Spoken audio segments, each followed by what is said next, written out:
So, this is my quick thought number 6, and it's the idea that we should scrap inheritance taxes completely and replace them with a simple tax on net wealth every that you pay every year, maybe 1% a year.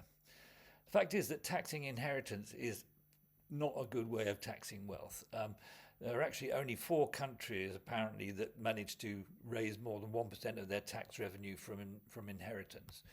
And the reason for that is there are just so many different ways of dodging inheritance taxes. If you leave your property to your kids 7 years before you die, then they avoid paying death duties and so on.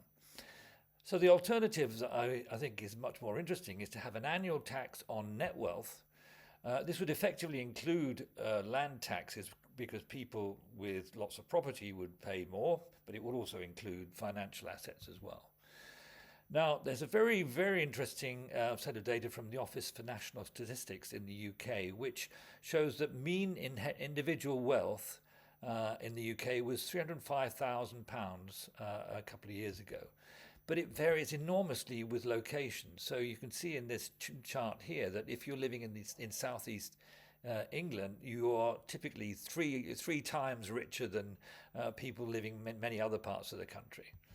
But very importantly, the net wealth varies enormously with age. People in their early, 20s and 30s have very little net wealth. They're paying off their mortgage and their student loans and so on. And it's only until you get about 60 that you get the peak net wealth. So rather than paying when you die, it would be much simpler just to pay 1% every year.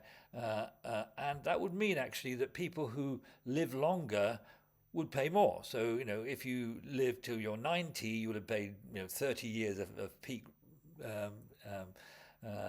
wealth tax, whereas somebody who died at 60 would pay less. But I think that's perfectly normal.